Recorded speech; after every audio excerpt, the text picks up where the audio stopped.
کبھی کبھی ہم سوچتے ہیں کہ کیا دعا میں واقعی اتنی طاقت ہوتی ہے؟ تو آج ایک ایسی ہی کہانی سنتے ہیں، ایک ماں کی دعا کی۔ یہ قصہ ہے اس یقین کا جو کہتے ہیں نا، پہاڑوں کو بھی ہلا سکتا ہے۔ اور یہ بات ہمیں بتائی ہے عظیم عالم حافظ ابوبکر طرطوشی نے۔ چلیں دیکھتے ہیں کہ کیسے ایک ماں کی فریاد نے ناممکن کو ممکن کر دکھایا۔ تصور کریں ایک ماں جس کی آنکھوں میں آنسو ہیں اور دل میں بے بسی۔ وہ اندلس کے ایک بہت بڑے عالم بقی بن مخلد کے پاس پہنچتی ہے اور اس کے منہ سے بس یہی الفاظ نکلتے ہیں۔ یہ صرف الفاظ نہیں تھے، یہ ایک ٹوٹی ہوئی روح کی چیخ تھی، ایک ایسی ماں کی جس کا سب کچھ، اس کا بیٹا، اس سے چھن گیا تھا۔ نرستی ہوئی آواز میں وہ کہتی ہے، میرا بیٹا، میرا لخت جگر رومیوں کی قید میں ہے اور میرے پاس اسے چھڑانے کے لیے کچھ بھی نہیں، کوئی مال و دولت نہیں۔ میرے پاس ہے تو بس ایک ماں کا دل جو اپنے بیٹے کے لیے تڑپ رہا ہے۔ اس ماں کا درد دیکھ کر عالم کا دل بھی بھر آیا۔ انہوں نے اپنا سر جھکا لیا اور بس اس ایک لمحے میں دونوں کے ہاتھ ایک ساتھ دعا کے لیے اٹھ گئے۔ ایک بے بس ماں اور ایک اللہ کا نیک بندہ، دونوں کی فریاد سیدھی آسمان کی طرف گئی۔ اور دوسری طرف ہزاروں میل دور وہ بیٹا ایک تاریک قید خانے میں پڑا تھا، سخت بھاری زنجیروں میں جکڑا ہوا۔ اس کو تو یہ بھی نہیں معلوم تھا کہ کہیں دور اس کی ماں اس کے لیے ہاتھ اٹھائے بیٹھی ہے۔ اس کی تو امید بھی ہر لمحہ دم توڑ رہی تھی۔ پھر اچانک ٹھیک اسی وقت جب وہ ماں رو رو کر دعا کر رہی تھی، قید خانے کی گہری خاموشی میں ایک زوردار آواز گونجتی ہے، ایک ایسی آواز جس نے سب کو چونکا دیا۔ کچھ ایسا ہوا جس کا کسی نے سوچا بھی نہیں تھا۔ اس کے پیروں میں پڑی وہ بھاری لوہے کی زنجیر خود بخود ٹکڑے ٹکڑے ہو کر زمین پر گر پڑی۔ یہ کیسے ہو سکتا تھا؟ یہ کوئی معمولی بات نہیں تھی، یہ تو سیدھا سیدھا ایک معجزہ تھا جو سب کے سامنے ہو رہا تھا۔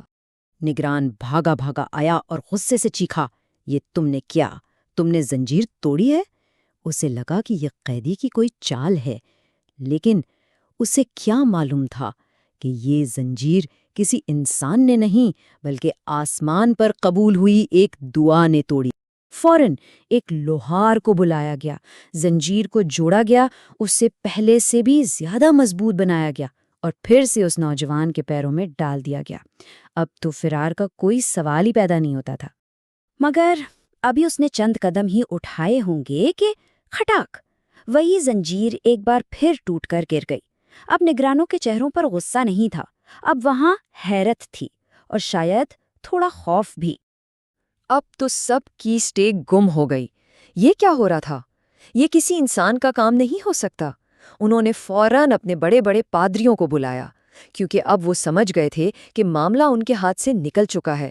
وہ کسی ایسی طاقت سے ٹکرا رہے تھے جو ان کی سمجھ سے بالا تر تھی۔ جب ان کے پادری اور آفیسر آئے تو انہوں نے قیدی کو ڈرایا دھمکایا نہیں، بلکہ اس سے صرف ایک بہت گہرا سوال پوچھا، کیا تمہاری ماں زندہ ہے؟ انہیں اندازہ ہو گیا تھا کہ اس سارے معجزے کا راز اسی ایک سوال کے جواب میں چھپا ہے۔ اور جیسے ہی اس نے ہاں میں سر ہلایا، وہ سمجھ گئے۔ انہوں نے کہا، یہ تمہاری ماں کی دعا ہے جو قبول ہو گئی ہے۔ جب اللہ نے ہی تمہیں آزاد کر دیا تو ہم کون ہوتے ہیں تمہیں قید رکھنے والے؟ اس ایک لمحے میں اس بیٹے کو احساس ہوا کہ اس کی رہائی کا سبب کوئی اور نہیں بلکہ اس کی ماں کی دعا تھی۔ تو بس اس نوجوان کو نہ صرف رہا کیا گیا بلکہ پورے عزت و اکرام کے ساتھ مسلمانوں کے ایک قافلے کے حوالے کیا گیا۔